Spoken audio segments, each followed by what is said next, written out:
last game around, but the Esmeralda pickup did make sense in that scenario. So yeah, let's see what next play was banned here. They banned the Paquito and said they don't want to give that. So again, Valentina and Faramis are open. I feel like RSG are also using this scenario as a way to like test the limits of some certain things as a preparation for the playoffs. RSG. Yeah. So if the last time around they first picked the Valentina, maybe this time they'll think about first picking the Faramis so that they're more used to having a Faramis go up against a Valentina, things like that. Yeah, I've heard about that report or an article how Coach Panda he wants to expand more on the knowledge of having more players because there's a lot of experience that he can actually implant onto those minds of these gifted children or these players of how they can easily work with one another, like having a challenge with Team 1 and Team 2 maybe checks up a new thing or gives out a new strategy for them. And maybe that could be a great point, Renmar, to see for RSG, just inviting these two players. But for now, it's Valentina for RSG, still the same pick.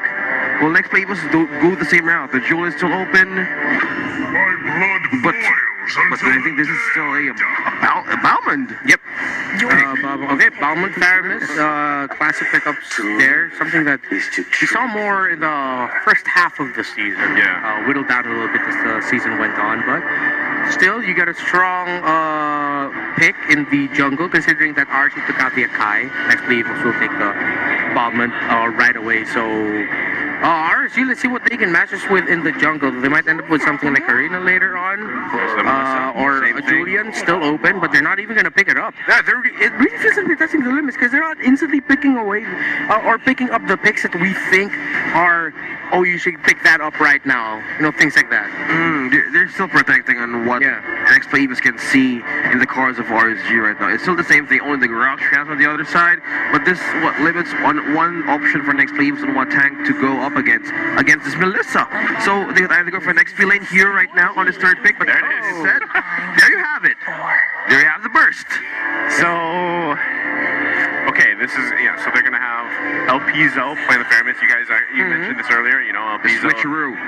The hero pool, very similar to Oh My Venus, so they're going to do that. And, I mean, already, my question is, and I feel like this is debated online a couple times, quite often actually, for RSG Philippines, what is the best way to deal with a Cult Altar? What is the best way? An AoE hero? Yeah. You know what I'm thinking? Oh, what? The next Borg. I don't know. X4 can work. I mean, it's AoE, but... Yeah, something crazy for the last day. Okay, I mean, the question specifically was about the Cult Altar. Yeah. What OSX did say... It does work. It makes sense. It makes perfect sense. But... in the grand picture of it all, poor X-Borg. But just in the picture of Cult Altar, X-Borg's happy. Okay, what is a good pick to deal with the Cult Altar and still provide value in other parts of the game? Well, again, this is something that it was Blacklist International brought out themselves, wherein before, when they would constantly go up against the Faramis, they loved picking the Balmond and the Savior. Again, those were like controversial picks at that time, but it does make sense because being able to layer down burst damage, zoning control, and burst poke damage as well. It brings down the life of the ghost form faster. And remember, when the ghost form goes away prematurely, because it also goes away naturally, but if the opposing members bring down the second health bar you get after turning into ghosts, goes down, you're stunned for a while. But when you're stunned, you do not receive damage, but you're putting yourself at the risk of just eating up more crowd control that running away would be difficult. Hence why the Balmond with a big lethal counter going up against Faramis would make a lot of sense. So for RSG, what do they have? They have a Valentina, they have the Terrify, the Shadow Strike deals a fair amount of damage. Okay, there's the poke magic damage. We also saw Carry used. Carry was also used because of the longer team fights. Omega showed things like the Lilia, so it's either going to be burst, poke, a lot of control, or heroes that do well in longer team fights. Well, team fights.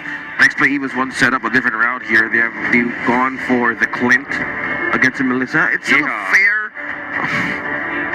see a fair lane face-off against the Melissa. You know, Clint, a good early game laning stage, even with the basic attacks and how he can home with his passive. But for RSG here, they're going for the Dyrot. There's no wait. Esmeralda is still open for Renegade if he wants to pick it. Yeah, he might end up picking up a Tom's here. Instead, Tom's or Fredrin if they want to add more control. There we go. I lean a little bit more towards the Fredrin for that control ability. The Toms would be okay too against in the lane, but then just the idea that more control would be great here for next play evos. To bring back to the question that you mentioned, the Clint versus the Melissa. But the last time we saw it happen, actually, like I ended up eating my own words because usually you really think that the Melissa would be able to handle the Clint really well. I cannot seem to remember the exact game that was, but a Clint already has a record wins over the Melissa this season. Yeah. But that's also going to be boiling down to next play evos having to help Donut again in lane, get that early lead for him so that Melissa has to be the one trying to catch up. And I think they have great. Yeah, they have great tools to take care of him. There it is. The Lapu Lapu comes out again for the third time. I believe this is the third time. Renegade's the only one that's played him too. Yeah. I think. Unless someone else has played him. Okay, Edward. Edward played him once. It's the last time we've seen this. Yeah. This is a different. Okay, but now for XP lane is a good pick for NJ here, a more sustained hero. We were talking about Frederick. We were talking about Esmeralda was out of the picture. Toms, we were talking about. We were talking about a lot of XP laners that could actually benefit the side of Nxpe evos. Maybe for Lapu Lapu, he can be more independent on how he wants to act with the other teammates as well. Yeah. That's the key idea there. It's when you have that's new. No, that is new. I love Last Days. Yeah, it's like that massive 10 and back to the Lapu Lapu. By the way, it's just like a Deeroth. It's a very proactive jungler. Are we gonna travel through the? Sorry, we're gonna travel through the 10, the 0. Let's see. Hopefully, let's keep that in. We did go through the zero. We have new flags. It's the Tenno. So the 10. We just got through the Tenno, ladies and gentlemen. Anyways, what I was saying was Edward's gonna be Renegade is gonna be super proactive in the map, and the ultimate of the Lapu Lapu hurts because of the recent changes. Why just now? Why did we just go through the Tenno now? Oh my gosh. The last day of the regular season. We're getting glimpses of what the playoffs might look like. Exciting. But what's more exciting is how can NXP retaliate Rsg right now in game number 2 with their picks? This could be it or this could be not. But looking at how they rotate, they want to go with El Piso and Yelly Hayes here. It's perks. They're still maintaining the vision, the side of RSG. Yeah. We have to bring up here though that again what RSG is fighting for in this game is a potential third place finish. A sweep against NXP will secure them third place at the end of the regular season. They'll have to sweep next play. Yeah, and we know how important the placing still is here going into the playoffs. And at the same time, I'm really curious, how this matchup specifically in the XP lane does go. Donut's gonna get poked a little bit here. Rest of the team there though to help him out. They've got to be careful though. Perks gets the nice and Guardian's barrier. Into it goes Irad. Not able to get the kill. He's going to back off here. Aqua was also there. Oh man! Gets one kill, looking for another, but he goes to Amon. Nice play there from RSG. That's how you share the meal on the table. And yeah, it's what you would call Aqua on the flow. Oh, just a perfect flow right now by Aqua, understanding the situation, but a good rotation here up top by NXP. We were just talking about how gold laners, or specifically for Dota, they need to have space. This is the problem with the Melissa. There's a problem with Ammon onto this hero. There's a lot of space that he can create because Ammon right now in the early game laning stage, he needs to go up close against the Melissa. Yeah, this is tough for Kazin. No one there just yet to help him out. Yelly Hayes does get there in time. Renegade, Turtle's going to reset. Can they grab another kill? They're looking for Hayes. They grab him, and now it's Renegade. 1 versus 3. How much sustain do you have? He's able to survive live. And now RSG is going to go ahead and give this turtle another go. That's what we were talking about there. Renegade on a Lapu-Lapu, proactive. RSG, though, great response to still secure that turtle and not lose any more members. Who saw there the effect? Aqua stole away the cult altar of Yellowhaze's Faramis, and we're talking about good sources of AoE damage, and Renegade's ultimate came in big there in whittling down the ghost forms of the members of RSG. If they're not careful, eventually Renegade might be able to punish them later in the game. Well, speaking of punish, it's El Piso. Perks targeted down. Oh, we're seeing how he wants to utilize those recalls back on the base of El Piso there. Just trying to destroy camp. Taking it through him. Now Donut again being trapped. Oh, he's going to get focused here. Yellowhaze going to be too late. Can't get there in time with the Cult Altar. So Donut falls again in the bottom side. RSG Philippines already, 3.5 minutes in, building a big gold lead at this point. Yeah, and well, we were talking about the Clint and the Melissa earlier. Nxpe evos needs to help Donut out. They did in the beginning portions of the game, and they're still trying to. But RSGPH have been matching that energy, where okay, if Nxpe evos are going to help out Donut, we're going to help out Eman. And because of the natural lead that our Melissa would have over the Clint, our Melissa is going to be really happy. Yeah, and now I look at this case and just sustaining the damage. Now let's go. It is going to be a 2 versus 1 for a while. Irad trying to make his way up, looking to capitalize on this kill on Kazan if he can. He is quite low. Not sure. He's probably just not going to deal with that one. Might be able to. Unless he decides to pull the trigger. He is showing that he's there. Trying to cancel out that recall the best he can. He's got to be careful. Pressuring them in. They're a little bit late here. So unfortunately for them, Aqua didn't make it in time. There's that irrational voice in my head that is yelling, "Oh, Irad, why don't you go for there?" But the more calm voice in my head is telling, "Hey, that's good caution." Yeah. So it's good. It's a slow pace. Take one step at a time. You don't need to make those sour plays. Yeah. That's good discipline from a young man making his debut in the MPL this season. Just on to the last day, you just have to do one thing that could be explosive as you enter the pro scene. Nxpe evos here is spraying onto this top lane. They want Nats, and they know what's going to happen if they keep on targeting Nats on the straight of the game. Yeah, they've been focusing on Nats quite a bit.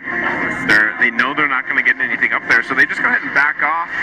Still at this point, too, it's only one turret down for RSG Philippines, so Nxpe, at this point, again, you're kind of down to that factor. Hold on, a wild charge going to come out. Yellowhaze should be fine here. They're still going to be working on securing that buff, but again, where do you find those moments for Nxpe? Where does El Piso get the moment to set up the proper real-world manipulations? That's a good perimeter, yeah. What they're struggling with right now. What I want to see Nxpe evos do is like this. Right there.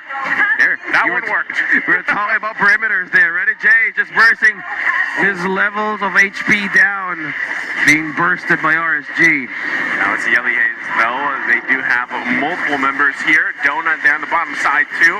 Trying to get the cut off here. Nats, though, able to get the flicker out from Yellowhaze. Tried to get him with the Abysm Strike. Not going to happen, though. Nxpe evos, if it's a pick-off, yes, they can initiate. If it's a big team fight, a big skirmish, I'd rather they wait a little bit more patiently and wait for RSG to use their abilities, and then they'll use their real-world manipulation. Again, going back to the team fighting and strategies of Blacklist International and RSG, which just happened yesterday. Nxpe evos, they have to match that, especially with them having a real-world manipulation and the Cult Altar. Two massive ultimates that, if used as a means to counter-punish, would be great for them. Another punish here. Gonna get the Cult Altar here. Now they're trying to turn it back around. Nats could be in trouble. Here comes the lethal counter. It wasn't low enough there, so Nats still able to survive. But look at the cutoff here from RSG. The task force comes in with a wild charge, and they grab the kills. They're sitting ducks as they fall here. Double kill. Nats Entertainment is up and online on TV. Another trap for Nxpe evos. And that's what Nxpe have to be really careful about. I think at one point there, I was scratching my head as to why Donut didn't assist in the kill onto Nats. But it seemed like NXP understood the situation that, okay, even if Donut helped the two other members of Nxpe Evos to take down Nats, that there were already members of RSG on the way down. And even if they did what they could to take down the EXP laner, it could have been 3 members of Nxpe Evos down compared to just one of RSG. So it seemed like that was just the lesser of all evils that they could have handled that. Perks coming in with a flicker, wild charge, taking out Yelly Hayes with ease. Oh, that's going to be the tier 1 turret going down as well. RSG Philippines just continuing to get space around the map while they wait up for the first lord to come up in the game. Yeah, space around the map as the towers are just shrinking down to bits. How about the items right now, Ranmar? Is this RSG is just totally dominating this game, and will the defensive Nxpe Evos work it out on the next team fight? No, it's going to be really difficult. It's only an Ice Queen wand on that Eve. Dominance Ice isn't even built yet for Renegade. Only an Oracle for Yelly Hayes. Donut only has the Endless Battle. It's going to be tough. Comes the concealed play. Perks uses the wild charge. K's into Renegade. Renegade jumping into the back line, trying to focus on Emon, but the Cold Altar comes out, and there's the response. K's in now. Donut into the fray. Can they turn this into a kill? It takes quite a bit of damage. Aqua going to flicker around here, try to turn this one around. Now Irad coming up, looking to clean up, grabs one on Kazin, can't get the next one, and that is trouble for NXPE. That was great control by both teams. RSG dominating that team fight, but with the Cult Altars up, you saw how careful Nxpe Evos was in holding back their abilities, knowing that they could turn it around, but no, Renegade gets taken out. Yeah, that's just the showing of how big the gap is in terms of items and everything else. You're talking about 9K at this point. Oh no. Show of power by RSG. Power, domination, map control. They're just doing things on how that a game needs to be against Nxpe Evos right now. You know what Donut needs? A coffee. Yeah, and a lot more items. Not sure if that'll help them. Yeah, they need to wake up right now on how to get this point against RSG. Because as you guys said, it's the 3rd place for the upcoming playoffs. Yeah, right now, I mean, it's just the further the game goes on, the bigger the lead goes for RSG Philippines. NXPE scratching here to try to find anything, but it's a similar situation from game 1. Who do you go for? You know, the best case scenario was Renegade able to jump into the back lines there, even focusing on Emon, but still, you have multiple things to work towards, especially when there's going to be a Cult Altar across from you. And right now, Donut isn't where he needs to be to actually contest these fights. He's only got one item locked in. Yeah, Nxpe Evos, they're in the scenario of just, it's a struggle. They really just have to defend, make the most out of a mistake from RSG by getting a kill or 2. Watch your positioning, your feet where you are, because you might get just pulled in or just a wild charge like this. Okay, wild charge in. Perks on the top side, and they're going to be working on the turret here. They make NXPE back off. They lose that one. Real world manipulation going to come down. They might look to make a play here. Perks taking the brunt of the damage as he does fall. They grab one kill. Emon goes in, but they might have to back off here. They're down to Perks. RSG Philippines happy with the turret. El Piso trying to keep them from going back, but I don't think there's much they can do from now. Yeah, RSG lost a member there, but getting the inhibitor turret, or any inhibitor turret, is already a massive win. The Nxpe Evos, we just saw an example of, I was just about to say, make the most out of an RSG mistake, get what you can, but RSG just found Yelly Hayes and punished him for checking the jungle alone.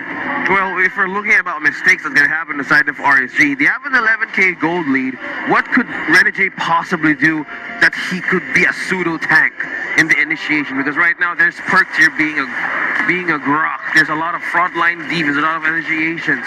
On NXPE, it's either a Renegade commits to a jump and Yelly needs to answer for another possible recovery. Well, this is going to be tough because Perks goes in, gets the wild charge. They do get the turret, but look at the damage just coming out. Renegade trying to make some work, and he gets taken out of the picture just like that. So NXPE still with a good setup, not able to respond and get a kill at all. Now it's RSG Philippines looking to possibly end the game here if they can. 13k gold ahead. They still have one turn on the bottom side. NXPE going to be able to clear minions for now. Rsg PH.